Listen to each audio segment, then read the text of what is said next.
All right, hello and welcome to the Yet Another Value podcast. I'm your host, Andrew Walker, and with me today, I'm excited to have Ian Bezek.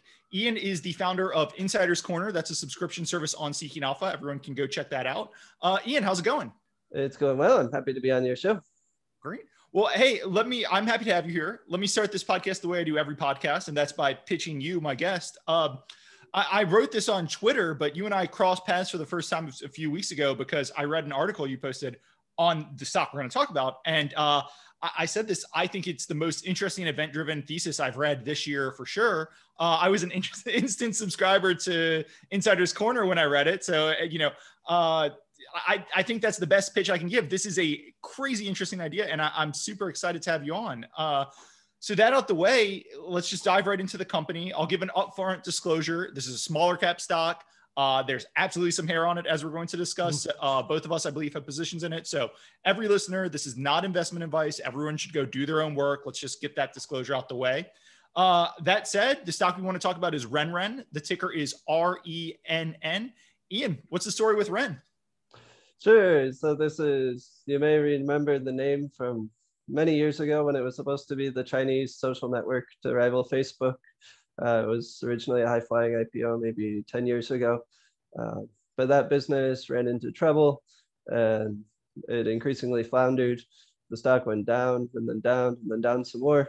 But behind the scenes, while the social network wasn't doing anything, the founder, Mr. Chen, was assembling investments in a lot of other interesting businesses, most notably social finance, SoFi, which has now become a very hot property. And this was originally owned by RenRen, but he spun it out of RenRen in an unusual transaction that we believe grossly underpaid shareholders of RenRen. And so nowadays, RenRen is a holding company that has various investments, but we argue it's been stripped of its most valuable asset. Perfect. That's a great overview. So I guess let me just back up a little bit. When I've seen RenRen in the past, and my first take every time I look at it, I'd be like, oh, floundering failed Chinese social media network. Probably, I believe it came public during the reverse merger, Chinese stock fraud and everything. I know you've got a lot of background with that. So, my first thought would be, oh, pass it. It's a fraud. Who knows if the cash there? Who knows if the investment there? Obviously, you dug deeper, but I just want to know, how'd you think to dig in here? How'd you get the idea? How'd you start due diligence in all of this?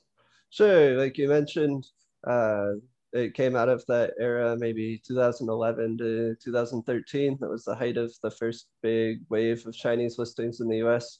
Out of college, I worked for Kiersdale Capital, which is an activist hedge fund in New York. And the fund manager there realized that a lot of these Chinese companies had one set of financials for US investors and one set for foreign investors. He'd actually been looking at one company as a long, and then when they went to due diligence just to make sure everything made sense, he found out that they didn't make sense. And so he shorted it. That was highly profitable. He brought in analysts such as myself to work on these Chinese reverse merger situations full time. And we looked at RenRen then, but it still seemed like a promising social media company at the time. So I never looked at it as a short then, but obviously it's turned into quite the situation since then. But I've continued to follow some of the original Chinese companies because it's interesting, the ones that are still listed in 2021. Yep, it is certainly interesting. So I guess the thesis rests on two things, right? RenRen has some assets that they still control, and we can talk about those in a second. And I think there is value there. The value is probably questionable, but there is probably some value there. But let's dive into the part that I think is the most interesting thing here. And this is in 2016 they did the OPI transaction?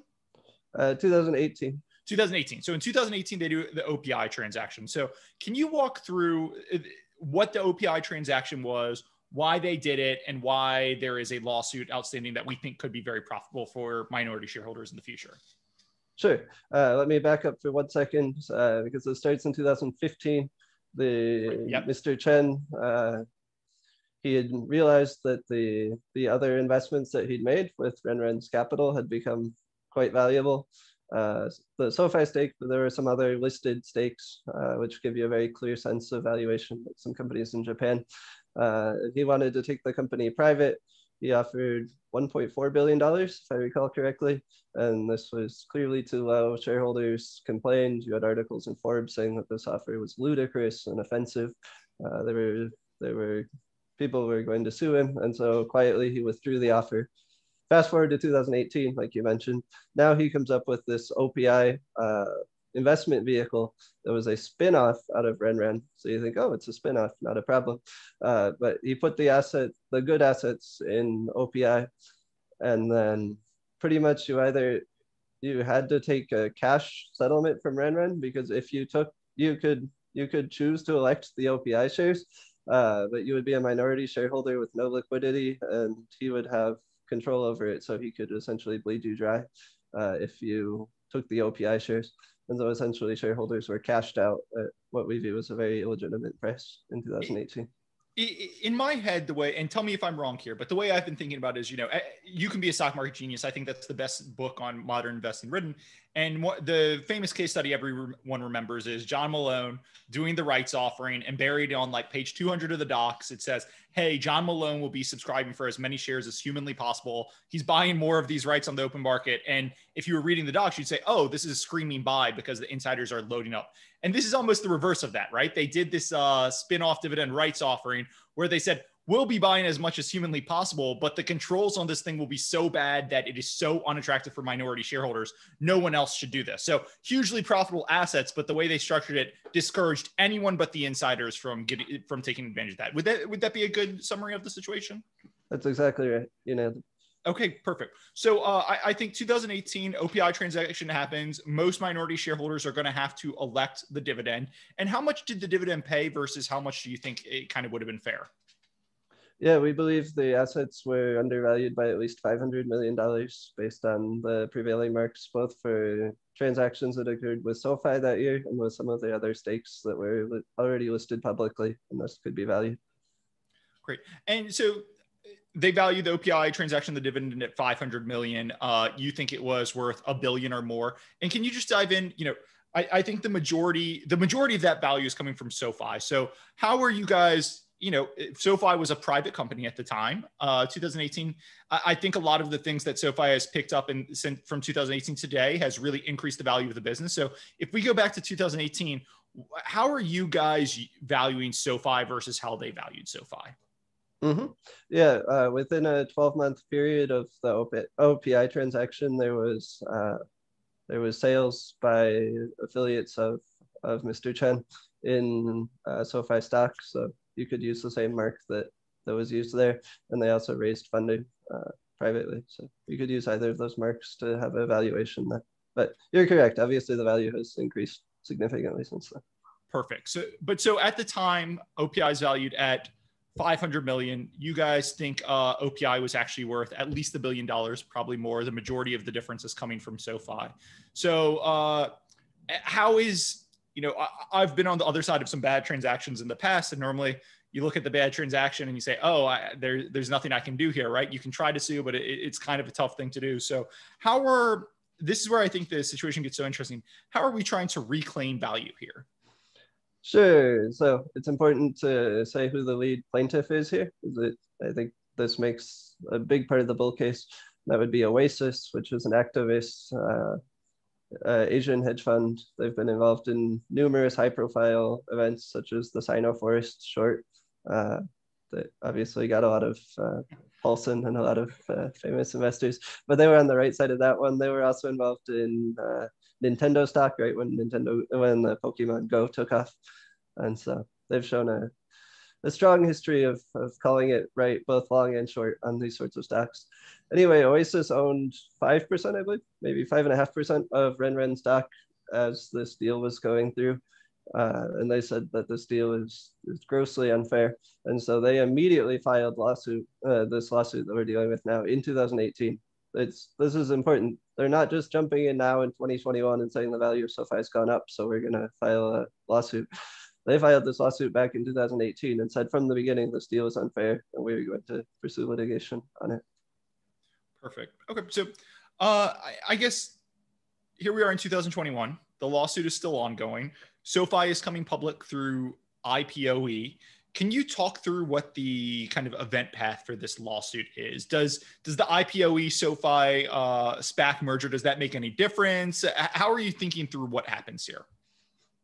Yeah, I think I see it as an accelerant to the deal, because up until we had the plans to merge it into the SPAC, it was hard to make a claim for this is the exact damages that we're entitled to, because it's hard to value a private security. But now that IPOE is listed, will be listed, it gives it we can go to the judge and say this is how much it's worth. So it makes it much easier to pursue damages. Isn't the company going to come back and push and say, hey, you guys are valuing it on 2021 numbers, and the business has grown a ton since then. We've done a lot of interesting stuff. I think SoFi CEO has changed since then. So won't they push back and say, hey, when we did this valuation in 2018, it was a fair valuation at the time. You can't come and look at the hottest SPAC market in the history and look at the valuation there. Mm-hmm. No, that's a totally fair point. I don't think it would be reasonable to expect anything close to SoFi's valuation today. But if you look at the article I wrote, or if you look at the lawsuit itself, it lays out very clearly what it was worth in 2018 with comparable valuations. And the lawsuit highlights, I believe, at least 5 other holdings that were part of the OPI that were also undervalued. And in some cases, they were listed in Japan. So you could look and see this was the market closing price on that day. And then the OPI got they only paid 25% of that to the RenRen shareholders. Yep. So, yep. And so it's not just ambulance chasers saying, "Oh, look, SoFi's gone up, so we're going to sue retroactively." That's not what's happening here. And for listeners, I will absolutely include the link to Ian's article on RenRen in the show notes. So just go ahead and check that out if you're looking for it. So I guess right now the thing is Oasis is suing in federal court. They're suing for OPI. They're saying, hey, you valued this at 500 million. It was worth $1 billion. That's a loss of $500 million to shareholders. We're suing for that, right? So how is this going to play out? Is a judge just going to rule, hey, this OPI transaction undervalued the RenRen assets by 500 million? So if he does that, who's going to who's going to pay the extra 500 million, or how is that going to work out? Mm-hmm. Yeah, let me just back up for 1 second, because I forgot an important point on the timeline. Please. So last year, up until last year, RenRen stock was trading for almost nothing, like $1 or $2. And obviously some of that was the pandemic, but also there's just nobody really thought this lawsuit probably was going to work. The odds of it would seem pretty low. But it went in front of a judge last year because Chen had filed to dismiss the lawsuit. And the judge said that it had standing in New York, that everyone could be sued in New York, not in China. And that the plaintiffs had made a clear and compelling case that this should go to trial. And they tried again to get it dismissed this year, and the judge again threw that out. And so I believe it became much more, the probability of success became much higher. And also Oasis increased its stake from 5% to 15% after the legal successes. So when your plaintiff triples their position, that's probably a sign that they're encouraged. And I don't want to put words in your mouth, but correct me if I'm wrong. The reason it's so important that you get standing in New York versus China is in China, you have a bunch of US focused hedge funds who are suing Chinese nationals over there. Even if they win, which is unlikely, collecting over in China is going to be extremely difficult. Whereas if you have standing in New York, I believe Joseph Chen is a U.S. citizen, so you can collect from him. SoftBank obviously has billions and billions of dollars in U.S. assets. You can collect from them. You can it'd be tough to freeze SoFi shares, but SoFi is going to be a U.S. company, so you can go after those assets. The importance there is there are assets that can be seized if you're doing a U.S. case versus a Chinese case. That's right. Yeah, and that's from my experience dealing with Chinese companies between 2011 and 13. We would often find situations where shareholders appeared to have a claim on a decent business, but then it'd just be like, oh, we signed away the deed, and now the founder owns the deed, and the entity listed in the Cayman Islands doesn't own anything. And so I'm very used to that, and that was my initial concern when I was looking at this, how are we possibly going to collect on this? But the fact that it appears that everything can be collected on in New York makes it a much different situation than most of these Chinese. Yeah, and for people who think that's a remote issue, I remember Yahoo had the investment in Alibaba, and Alibaba just decided, hey, Ant Financial used to be a part of us. We're just going to go ahead and send it over to Jack Ma. So it happens with big companies, and what Ant Financial is probably a $300 billion company that Yahoo got robbed out of. So it happens. Anyway, let's go back to the lawsuit. So New York standing, Oasis is suing.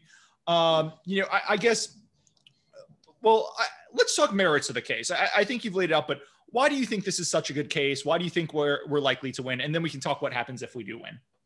Mm-hmm. Yeah, I think the lawsuit lays out very clearly the unusual and unethical. Anyway, that this deal was not proper. There's almost no precedent of any sort of deal like this where you strip out the valuable assets and put it in a separate entity where the minority shareholders would have no rights. So Chen put himself in a very, very favored position that there's not much legal defense of, we would argue. And then it's become clear in subsequent actions with all the, you have to look at the lawsuit to see this, but all of the SoFi shares that have been passed back and forth between related parties, it's very clear that this is not, there's no way that you could argue that this is protecting shareholders' rights. Yep, that makes sense. So let's say, before we get there, is there any precedent? I've seen bad deals in the past, and in my experience, bad deals, like judges do tend to defer to business judgment. If it's blessed by board members, if there's a financial expert who says the deal is fair, like even if you can go and poke holes in the deal. I remember one case where we went and we said, "Hey, judge, the plaintiff hard coded the wrong number into the cell. If you just put the right number in here, the company's arguing that they're worth 10. And if you just put the right number in here, we're not talking anything else. We're just saying we're not going to hard code. We're going to use the right formula. The stock is worth like 13." And the judge and the financial expert said, "We stand by our valuation." And we were like, "Are you kidding me?" And the judge actually, I believe, ruled for them, or it was something, but I couldn't believe it. So is there precedent for judges looking at something similar to this and saying, "Hey, these assets were improperly taken, and the OPI or whoever needs to reimburse the minority shareholders"? Mm-hmm. Yeah, let me address the precedent question in just a second. First, though, let me read from the judge on this case himself in dealing with the dismissal, with the defendant's argument for dismissal. The judge, in denying that, he said, quote, "The allegations of deliberate and dishonest breaches of duty by the director defendants leap off the pages of this complaint," which would seem like the judge is going to at least have an open mind about ruling in favor of the plaintiffs. I don't think you'd see that language if the judge didn't think the allegations were serious.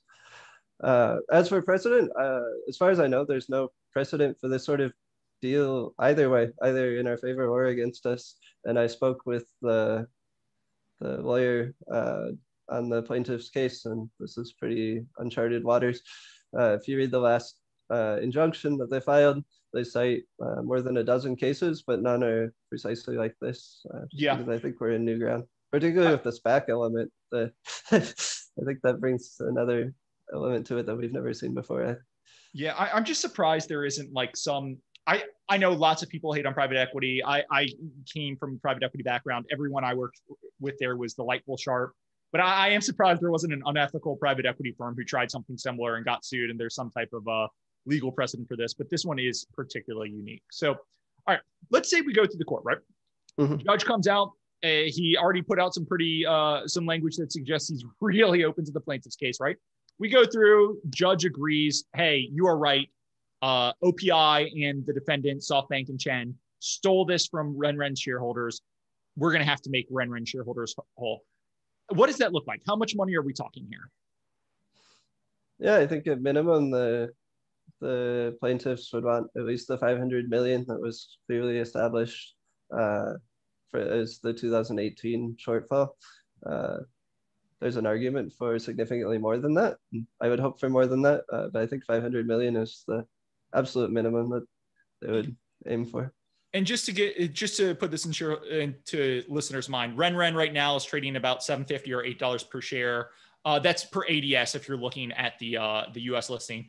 $500 million, if I'm doing my math right, would be about $21.25 per share. That's right. So we're talking. And then there's a couple of other assets. They're not very valuable, but there's some value. So you would be a little higher than that number. But just the lawsuit proceeds alone, if they win, if you're right, if it's $1 billion, $500 million was loss in value here, just the lawsuit proceeds alone, we're talking a triple of the stock on that if they kind of have to dividend that straight out to shareholders. Mm-hmm. Okay, perfect. So I guess when you're talking that $1 billion, that's the value they landed at, what these assets were worth in 2018. I guess the two questions there are, on the upside, would there be any penalties where the judge says this was such egregious behavior that Chen, and particularly SoftBank, because SoftBank was involved here, you guys have to pay not just the 500 million, but, disgorgement penalties and all that sort of stuff. On the upside, what would that look like? And then I'll go to the downside in a second. Mm-hmm. Yeah, I'm not a lawyer, not a legal expert, and I don't want to speculate too much, and I certainly don't want to appear like I'm throwing out some crazy price target. But I think at the upside, ambitiously, you could aim for 2 billion. And I guess on the downside, 500 million, a billion, 2 billion, these are not chump change numbers, right? Like, are we going to be able to collect is the first thing. And then I've got one more downside. Mm-hmm. Yeah. And I just wanted to say on the settlement, on the how much would potentially be in play, that the sides had met for a settlement in January. And they were talking, but apparently the Chen was not willing to offer enough to get to a settlement. I saw that. Do we know what Chen was offering or what the plaintiffs were offering, or is that kind of closed door mediation? Mediation? As far as I know, we don't know any specifics, but I found that interesting because some people might think this is just a nuisance lawsuit, but if it were that, then probably the plaintiffs would have settled, but they would rather go to a trial. I also do wonder, again, I've got some history. I'm not a lawyer. You're not a lawyer, but I do wonder, like, a lot of time judges will come down with harsh language to let one side know, hey, you need to go to the table and negotiate, and to let the other side know, push the negotiation. But it doesn't necessarily mean that they're leaning one way or the other. They're just trying to get both parties to the table. But I do wonder that. Okay, so we win our $1 billion, and here is probably my biggest concern, right? We win. Judge says, you guys owe $1 billion, $500 million. These are worth $1 billion. You owe $500 million to shareholders. You can go crazy. You owe $1 billion once we throw the penalties and everything. My biggest concern here is, what does that look like for RenRen minority shareholders? Because SoftBank and Joe Chen are still going to be the controlling shareholders of Ren. And, at this point, I think we've established they don't particularly care about minority shareholders. So I do worry, hey, we get $1 billion in cash onto the balance sheet. Fantastic. But, he's going to go off and he's going to invest it into fintech products. He's going to find ways to line his pockets. And over time, that $1 billion dwindles and dwindles and dwindles. And by the end of it, shareholders are kind of looking at what they're looking at now, which is nothing from this value. So what do you think happens if we did win that? Absolutely. That's a risk. They do control the majority of RenRen stock. So I'm not sure if the judge would have any way of, I'm not sure if there was a settlement, if there'd be any way to make them dividend some of it out, but I don't know. There's certainly a risk that it would become a value trap where the funds would slowly disappear over time. And also you mentioned on collection risk. I think that's it's a very valid concern. I should note that subsequent to my first article, SoFi and SoftBank were added as defendants directly to the lawsuit. And so I think if you had they needed to pay $1 billion or whatnot, that it might be divided between the three, Chen, SoftBank, and SoFi. And SoFi, yeah.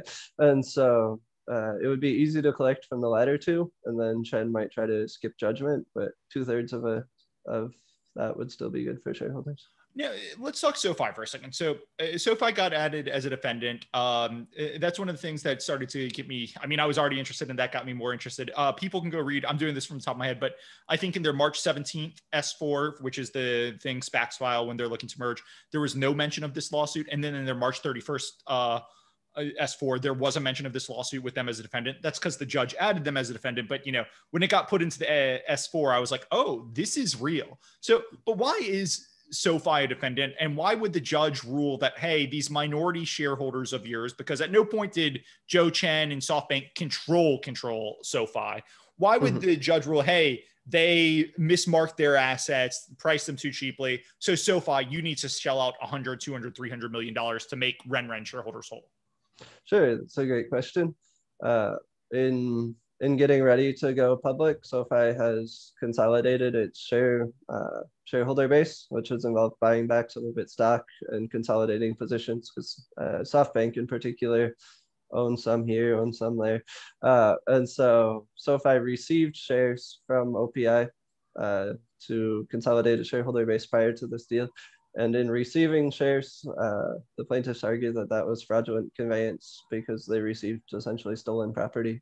And so by SoFi accepting these shares and then not returning them when they were notified that they'd been obtained in a fraudulent way, that SoFi has benefited from criminal activity.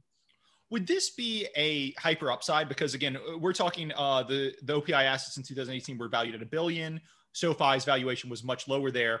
I mean, if the judge ruled that SoFi had to return those shares to RenRen or OPI, wouldn't that be a hyper bull case? Because in that case, you're getting the shares, and those shares, you know, they're not valued at the 2018 mark. They're valued at the 2021 mark. So all of a sudden, you know, what was $1 billion, I think the mark to market on just the SoFi shares is $2.4 billion, if I'm remembering the math right. I could be wrong, but yeah, it's very high. Declined with the recent SPAC sell-off, but yes, it's in that neighborhood. Yeah. So would that be a hyper bull case in your mind? Absolutely. That's one of the reasons why I'm still optimistic that this will be settled. Probably it would go to trial next year, is what I understand, if they don't want to settle. But particularly now that SoFi is a defendant, I think there's strong motivation to settle, because this would be a worst case scenario for them if they had to give back shares. Yeah, so that's another thing that interests me about them. So let's dive in a little further there. SoFi is going public through a merger with IPOE. That's one of Chamath's SPACs. This is a hot merger. You know, SPACs generally $10 per share in trust. IPOE, last I checked, was around 15 before the big SPAC sell-off. This was 22, 23. But either way, home run of a result for everyone. You know, in order for a SPAC to finish their merger, the SEC needs to approve the S4. And then once that's approved, a SPAC can go to their shareholders, say, here's the vote, shareholders can vote it through, the merger can go through. Right now, the SEC has not approved IPOE's S4. That's not uncommon. Right now, the SEC has a huge backlog of S4s to approve, but for a bunch of different reasons. But I guess my question here would be, is there any reason to think that this lawsuit would stop the IPOE SoFi transaction, either because the judge rules it can't go through, because the SEC won't approve an S4 while the ownership structure is in question, or anything else that you can think of? Yeah, absolutely. Just speculating, but I think it would certainly be a risk to the deal closing. I think the SEC could easily choose to say, we don't want to approve this until we know who actually owns these shares. And particularly, the plaintiff filed an injunction just a couple of weeks ago asking that OPI not be allowed to sell any more shares until the lawsuit is resolved. And I think that would complicate the deal, because it would be hard to know which shares are being sold to the public. I think it becomes a very messy situation legally if they allow that to go forward. And so I don't know what the SEC will do. I think we're in uncharted waters here in terms of trying to block a SPAC deal from happening from a lawsuit like this, from the ownership concerns. But yeah, I think it's definitely a risk for Chamath and for SoFi. Yeah, you know, one case, and this is future reading, future homework. Maybe we'll talk about this offline or something. But did you look at the I think it's the Dial ATAC merger? I have not yet. No. So that's an interesting one. That's a SPAC. It's an asset manager. They're doing this big asset manager roll up. And I think Neuberger Berman sued and said, hey, we own a piece in one of these asset managers. You agreed not to work with a competitor. The merger's a competitor. Eventually, a judge ruled that it could go through, but that delayed the merger for months and months and months. I do wonder if you could have something here where a judge does, you know, we've got precedent with ATAC. There was a dispute, and because of that, they delayed the merger. I think in that case, that was actually business operations reasons. So I think that might have been a little bit more of a firm case than this, where you probably could just ring fence the assets, but I am curious about that. Let me ask you another question. You know, one of the things with Chamath, I have endlessly poked fun of CLOV, which was IPO. Was that IPOC? IPOC, yeah. CLOV went public, and they had an undisclosed DOJ investigation. And eventually a short report came out, and the company came out and said, we knew about it. We didn't think it rose to the standard of materiality to you know, put this S4 out. And I think people like me were like, are you kidding me? A DOJ investigation? You didn't think that was material? And And normally I wouldn't care. Like people are going to pull shenanigans, whatever. But I do wonder in this case, if the SEC looks at IPOC and says, hey, you guys didn't disclose a DOJ investigation. We aren't approving any S4 while there's this big lawsuit outstanding. Do you think there's any merit to that? Or do you think I'm kind of like, I'm reading too much into a story here? No, I think it's absolutely something that the SEC may take into consideration. Yeah, Chamath's SPACs were very hot a few months ago, but now pretty much they've all gone down, particularly like your Open Door and your Virgin Galactic that were already done. Those have dropped a ton. Clover's well below, well, I'm not sure what the short squeeze now, but up until a few days ago was well below $10. Yeah, and so I think there will be more looking into his dealings. I think it's also worth asking why didn't SoFi IPO? They would have been able to IPO prior to the SPAC boom if they'd wanted, but maybe their lawyer said, hey, this isn't going to pass muster on a roadshow to IPO, and we don't know who owns our stock. That is an interesting theory, though. I think the counter, I like that theory, but I do think the counter is, hey, in January and February, the SPAC market was so hot, and I don't know the deal they announced. I don't know if they would have dreamed of that valuation when they were looking at an IPO, and they managed to lock in the valuation. So yeah. I do think there is something to that. Absolutely. Yeah, it's just from their perspective, when you're watching Square and PayPal and all going up pretty much endlessly from over the past 18 months, you would probably be wondering, how can I get to market? And so SPAC was obviously much less diligence than an IPO would have been. So I think there's a couple ways this could play out. We could wake up to a press release tomorrow. Hey, we went through a mediation. We're settling, we're distributing the dividend to RenRen shareholders. It's going to be worth more than share. And you and I are just popping bottles of champagne. The alternative is we're looking at a, multi-year long lawsuit. Maybe OPI has to pay money back to RenRen, but then Chen and SoftBank still control it. And we're just bleeding. What do you think the most likely way this plays out is? Most likely, I would say probably a settlement prior to trial would be I think that's the easier solution for both sides. Some people have mentioned, what about, again, Joe Chen and SoftBank still control RenRen. What about throwing RenRen, the holding company, into bankruptcy in an effort to, stave off or do something with this lawsuit? Is that a concern in your mind, or how would you think about that? Mm-hmm. Yeah, that's a very valid concern. When it was raised, I was like, oh, I might have missed something. That was very valid pushback on my initial thesis. However, I've looked into it further and spoken with the legal team behind it, and they said that this would actually be a blessing for RenRen shareholders if they were to try to go into bankruptcy, because they would lose control of the RenRen asset. Instead, it would go to third-party liquidators to deal with under Cayman law. And the plaintiff's legal team has done bankruptcy stuff in Caymans for 20 years. And obviously Chen doesn't know anyone there. And so it would be a very favorable legal ground for a third-party mediator that would be in favor of RenRen shareholders as opposed to in favor of Chen. It's just funny to me how that works, where if you've got a really bad management team or a really bad historical liability, if you file for bankruptcy, that's often not even a blessing in disguise. It's just a flat out blessing for minority shareholders, because once you're in bankruptcy, everything has to be done basically arm's length. Judges have to approve everything.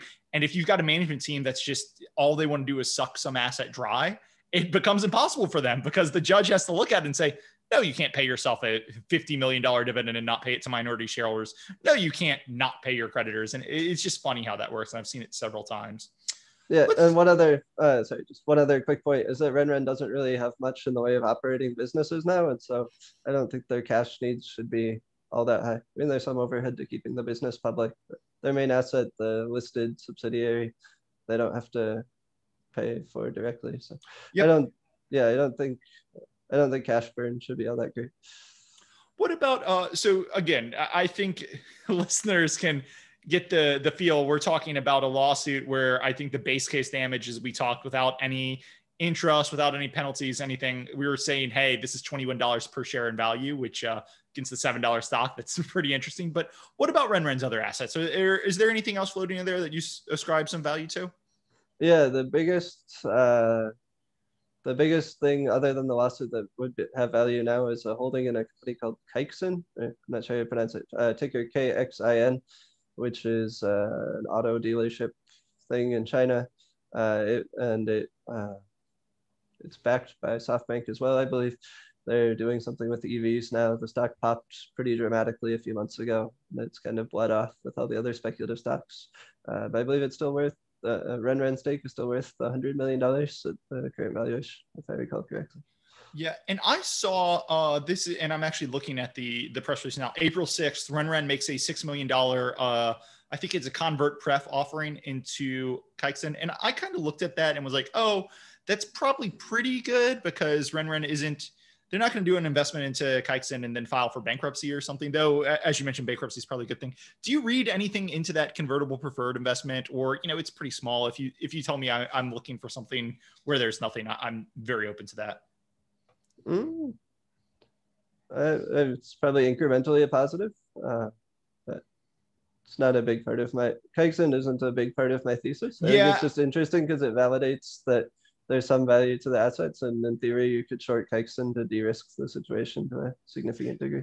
Yeah, I was more just thinking like, oh, it means RenRen has some liquidity at the holdco, and if they're still making operating course investments, they don't think this whole thing's going to get frozen up. But I was probably reading too much into it. Let's see. I think we've covered a lot here. I feel like we've done a nice job of covering the lawsuit, the upside. Anything else you feel like we should have chatted about that you want to make sure we hit on? I think it's important to note that the judge will have a hearing on the lawsuit in May. I think May 15th, but double check the date. I don't have it in front of me. And so that gives a potential catalyst if anyone wants to settle before then. And presumably SoFi wants their SPAC to be approved fairly soon. I believe it was supposed to be approved in the first quarter, and it's already slipped on that timeline. And so you might see, if they're going to settle at all, you might see a settlement ahead of that here. If tomorrow you and I wake up and IPOE has an approved S4 and they've put a shareholder meeting date for May 1st, May 5th, whenever, and it looks like they're going to be able to get the SPAC transaction done, how much of a negative to the investment thesis do you think that is?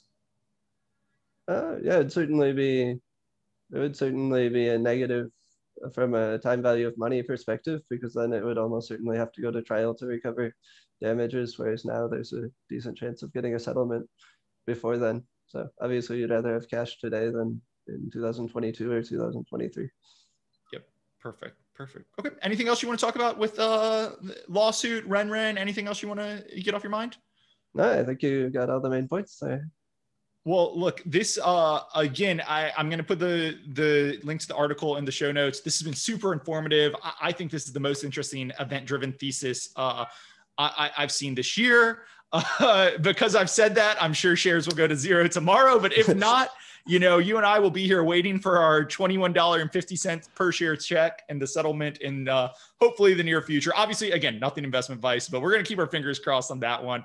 I think this was a great thesis. I appreciate you coming on, and I'm looking forward to having you on again. Thank you. It's a fun discussion. Ian from Insider Corner, thanks again for coming on, and we'll chat soon. Sounds good.